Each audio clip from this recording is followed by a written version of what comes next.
پروګرام په خیر خیریت خوشحالۍ انجام ته ورسوي او زموږ په دې ولیمه کې په دې روژه کې الله تعالی غیباني برکت واچوي چې ټول مسلمانان او ټول د غریبان او که مالدار او که موږ ورته وینا نه کړي او که رضا نه کړي د ټولو د بچو او زموږ د خاندان او د دې واده صدقه د الله وګرځوي او چا چې خدمت په دې کې وکړو الله د هغه دنیا ورکړي او الله د آخرت آخرت او څوک چې دلته راغلي دي او زموږ څخه په دې ولیمه کې او په دې پروګرام کې شریک شوي دي الله تعالی دې هغو له جزای خیر ورکړي او زموږ په دې علاقه کې د الله تعالی امن راوړي.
السلام علیکم ورحمت الله وبرکاته.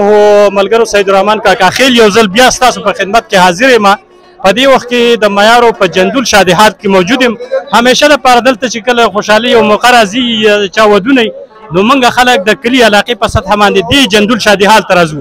په دې وخت کې زموږ سره شاتماز عیسی صاحب موجود دی د چا چې د زوی واده دی او ډېر په ګڼ شمېر باندې خلک هم را روان دی خو مختصر به دې دا تپوس کوو حاجي صاحب په دې وخت کې د ټولو مخکې او تاسو مبارکبادي پیش کوو د دې خوشحالۍ په موقع باندې خلکو ته څه پیغام ورکړې؟ ټول شکریا ادا کوم چې موږ غریب خلکو په بیان باندې راغلي ټولو او ټول سره خدای خو کړي. زما زوی واده رضوان هغه د یو شمولیت ډېر خوشحاله یم. خدای یې بال لري ټول خدای بال لري ډېر خوشحاله سره. دا ستاسو کشرې زوی دی که د دې نور بل شته؟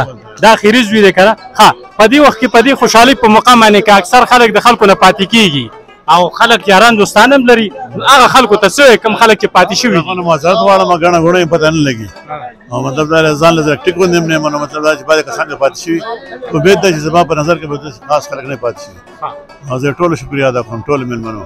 که څوک نه دي راغلی هغو سره هم د خدای ښه وکړي که څوک راغلي هغو سره هم د خدای ښه وکړي. زمونږ غریب زګید کې راغلي دي مهرباني بس وشي.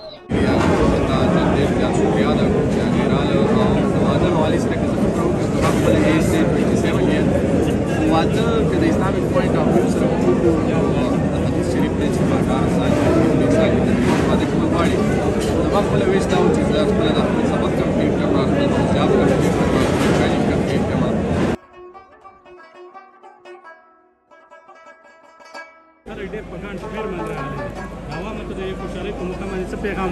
اعوذ بالله من الشیطان الرجیم بسم الله الرحمن الرحیم.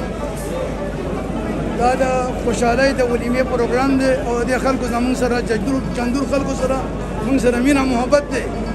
محبت په وجه باندې دا خلک زموږ د ولیمې ته راغلی دی. یعنې دا خلک ولیمې نه دي نو سټې وي دا ټول افسران ټول کاروباري خلک دی. د یو سره یو څه ګنټې هم نه پاتې نه وي خو زموږ سره محبت دی مینه ده زموږ هم سره مینه ده او د هغو هم سره مینه ده او دا زموږ ټول مای ډیر او مای برادر ټول زموږ دوستان دي خپلوان دي رشته داران دي که نه او موږ ورسره مینه کوو دوی هم مینه کوي. زه دې ټولو شکریه ادا کوم او انشاءالله تعالی داسې پروګرامونه به بیا هم کوو. موږ به د ټولو خپل علاقې خلکو ته که هغه غریب دی که هغه مالدار دی که ایم پي ای دی که هغه ناظم دی که د هرې پارټۍ دی که زما خلاف ورشته بالی که ما ته په مقابله کې ودرېږي نو زه به هغه هم دعوت ورکوم انوایټ کوم به او راځي به.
بس الله دا ټول خلک خوشاله دي، کوم خلک دلته راغلي دي هغې ته مونږ هرکلی وو، او کوم کسان چې زموږ نه پاتې شوي دي په دغه کې موږ د هغې نه معذورت خواهی یو، هغې نه موږ معذورت خواهی یو. الله دې ټول څخه وکړي. پروګرام دی ماشاءالله د خوشحالۍ موقع ده، لاندې باندې پکې راشي نو بښنه غواړو د هغې باره کې. انشاءالله پروګرام دی روان دی.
Thank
you.